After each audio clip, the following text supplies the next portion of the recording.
Assalamualaikum warahmatullahi wabarakatuh. Rahayu Sagung Dumadi. Kami akan menceritakan tentang sejarah Kerajaan Banjar yang menjadi kerajaan Islam terbesar di Kalimantan. Sebelumnya perkenalkan, kami dari SMA Negeri 9 Balikpapan dengan saya Alika serta teman saya Helmi, Celia Andini, Aisyah Erlinda, Laura Melani, dan Robin Harefa. Pada kesempatan kali ini, kami berikan penjelasan bagaimana Islam bisa memasuki Kalimantan. Awal mula cerita ini yaitu asal-usul sejarah Kerajaan Banjar. Proses berdirinya Kerajaan Banjar tidak lepas dari pengaruh Kerajaan Banjar kekuatan Kerajaan Daha. Maharaja Sukarama yang merupakan Raja Daha tidak mewariskan tahta tersebut kepada putranya, yaitu Pangeran Tumenggung dan Pangeran Mangkubumi. Ia justru mewariskan tahta tersebut kepada cucunya, yaitu Raden Samudra. Hal ini tentu saja mendapatkan tantangan berat dari kedua putranya, apalagi karena Pangeran Tumenggung berambisi menjadi raja setelah M.A. Raja Sukarama meninggal. Kepemimpinan diambil alih oleh Pangeran Tumenggung sebagai putra pertama Maharaja Sukarama. Namun, masa kekuasaannya tidak bertahan lama karena ia dibunuh oleh pasukannya sendiri yang bersekongkol dengan Pangeran Tumenggung. Setelah kejadian ini, Pangeran Kampung naik tahta. Saat itu Pangeran Samudra sendiri baru berusia 7 tahun. Pangeran Samudra menyelamatkan dirinya karena ancaman yang bisa datang kepadanya. Setiap kali dia naik sampan ke muara sungai Barito lalu menyamar sebagai nelayan di pelabuhan Banjar. Ketika dia mendengar kabar tersebut, Pati yang masih menjadi penguasa bandar mengajak Raden Samudra untuk menginap di rumahnya. Ia pun berusaha memastikan Raden Samudra kelak mendapatkan haknya memimpin Daha seperti wasiat Maharaja Sukarama. Dalam perkembangan selanjutnya, Pati masih mulai mengenal Wali Songo melalui dakwah Islam dari Gresik dan Tuban. Beliau singgah di daerah Banjar. Hubungan baik inilah yang membuat Pati kelak masuk Islam. Selain karena terkesan dengan Wali Songo yang berhasil menciptakan kesejahteraan di Kerajaan Demak di bawah pimpinan Raden Samudra. Ketika ia mencapai usia dewasa, ia mencoba mengumpulkan kekuatan untuk menyerang Pangeran Tumenggung. Namun pasukan ini jumlahnya tidak banyak, sehingga pertempuran tidak seimbang dalam situasi ini. Kemudian Pati tetap melamar Raden Samudra, meminta bantuan kepada Kerajaan Demak. Pemerintah inilah yang kemudian dikabulkan oleh Sultan Demak dengan syarat Kerajaan Banjar nantinya harus memeluk agama Islam. Pasukan Demak berjumlah 1.000 prajurit dikirim ke Banjar untuk perang ini. Sumber lain bahkan menyebutkan angka 40.000 tentara yang dikirim dalam pertempuran ini dengan 1.000 kapal yang masing-masing berisi 400 tentara. Bantuan tersebut membuat Pangeran Samudra meraih kemenangan telak. Pada akhirnya sesuai kesepakatan, ia dan seluruh masyarakat Banjar akhirnya masuk Islam. Setelah itu, Raden Samudra diberi gelar sebagai Sultan Sriansyah dan Sultan Suryanula, sekaligus menjadi raja pertama Kerajaan Banjar.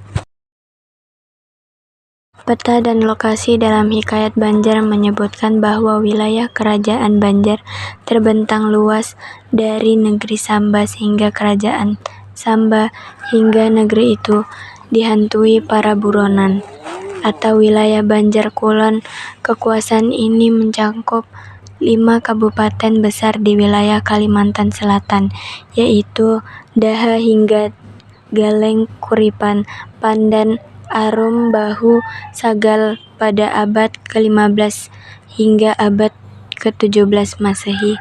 Wilayah Kerajaan Banjar terbagi menjadi 3 wilayah, yaitu Negara Agung Banjar, Kuala Pahlawan, dan Batang Banyu Tanah Asing, Dusun Pulau Laut, Keperangan, Kota Waringin, Tanah Bambu, Dusun dan Pasir daerah pesisir Kalimantan Utara, Kalimantan Timur, dan simbol Kerajaan Kalimantan Barat. Silsilah raja-raja berikut ini adalah raja-raja yang pernah memerintah di Kerajaan Banjar. Yang pertama adalah Pangeran Samudra atau Sultan Suryansyah pada tahun 1526 hingga 1545 Masehi. Sultan Suryansyah merupakan raja pertama Kerajaan Banjar. Ia dikenal sebagai sosok yang cerdas dalam praktik peperangan. Hal ini terbukti ketika Pangeran Samudra meminta bantuan Kerajaan Demak untuk menaklukkan Kerajaan Daha, sehingga lahirlah warisan Kerajaan Banjar yang masih eksis hingga saat ini adalah Masjid Sultan Suryansyah di kota Banjarmasin.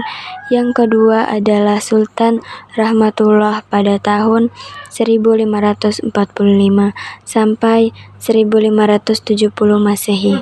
Sultan Rahmatullah kemudian naik tahta setelah Sultan Suryansyah wafat. 45 tahun 1570 hingga 1595 Masehi, Sultan Hidayatullah melanjutkan era kepemimpinan ayahnya setelah beliau wafat. Sultan Musta'in keempat atau Mahrum penambahan seorang pangeran kecil di tahun 1595 sampai 1620 Masehi. Pada masa pemerintahannya, ibu kota kerajaan berpindah ke Kayu Tangi, Maratapura. Hal ini disebabkan adanya invasi Belanda yang kelima. Banjarmasin yang merupakan pusat kerajaan menjadi kota perdagangan besar yang berdampak pada kesejahteraan masyarakat. Hal ini semakin menguat karena posisi Kalimantan Selatan yang sangat strategis di jalur perdagangan. Komoditas utama yang dihasilkan adalah tanaman lada yang bahkan bisa diekspor ke luar negeri pada abad ke-17 Masehi.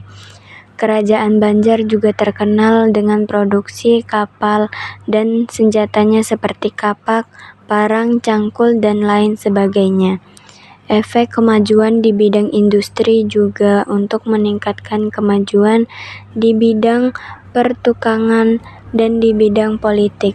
Pemerintahan Kerajaan Banjar sangat dipengaruhi oleh Kerajaan Demak. Fakta sejarah di mana berdirinya Kerajaan Banjar juga berkaitan dengan bantuan Kerajaan Demak. Bedanya kekuasaan sultan di Kerajaan Banjar tidak mutlak seperti kekuasaan raja-raja di Pulau Jawa. Dalam kehidupan sosialnya, masyarakat Kerajaan Banjar terbagi menjadi 3 golongan, yaitu golongan atas yang diisi oleh para bangsawan dan keluarga raja-raja yang merupakan kelompok minoritas dengan mudahnya mendapatkan nafkah. Kehidupan kelas menengah diisi oleh para ulama yang bertugas mengurusi urusan hukum dan agama. Kerajaan bawah diisi oleh para pedagang, petani, dan nelayan yang merupakan kelompok terbesar di Kerajaan Banjar. Pada masa pemerintahan Sultan Agung, banyak pula pelabuhan-pelabuhan di Pulau Jawa yang ditumbangkan sehingga memudahkan penaklukan kekuasaan-kekuasaan selanjutnya. Saat itu militer Kerajaan Banjar cukup kuat, sehingga mereka berani melawan serangan Belanda dengan persenjataan yang lebih modern. Proses penaklukan demi penaklukan inilah yang kemudian mempengaruhi kebudayaan masyarakat Banjar itu sendiri, di mana kebudayaan Jawa kemudian merambah ke kehidupan masyarakat Banjar di selain besarnya proses migrasi masyarakat Jawa ke Kalimantan. Pada saat itu, Kerajaan Banjar merupakan kerajaan Islam terbesar di Kalimantan. Posisinya menjadi lebih tinggi ketika meletus. Runtuhnya Kerajaan Banjar disebabkan oleh kedatangan Belanda yang ikut campur dalam pengelolaan Kerajaan Banjar. Pasukan Belanda datang hanya untuk mendapatkan sumber lada. Kemudian, perlahan-lahan mereka memberikan bantuan demi bantuan kepada Kerajaan Banjar untuk memperluas wilayahnya. Alhasil terjadilah perpecahan. Orang-orang Belanda diterima dengan baik di dalam istana hingga akhirnya mereka ikut campur dalam urusan pemerintahan. Hubungan Sultan dan Belanda semakin memanas hingga meledak dalam peperangan mempertahankan wilayah di Kalimantan Selatan. Perang Banjar yang berlangsung selama 2 periode. Periode pertama terjadi pada tahun 1859 sampai 1863 Masehi. Sedangkan perang periode kedua terjadi pada tahun 1863 sampai 1905. Perang yang terjadi hampir separuh abad ini akhirnya dimenangkan oleh Belanda pada tahun 1905. Pasukan dan rakyat Kerajaan Banjar mulai mengalami kemunduran dan kekurangan logistik di akhir perang ini sehingga menyebabkan Kerajaan Banjar. Sebelum zaman Belanda, peninggalan Candi Agung Amontai dan Masjid Sultan Sarincia merupakan penjelasan lengkap tentang sejarah Kerajaan Banjar yang merupakan kerajaan Islam terbesar di Pulau Kalimantan.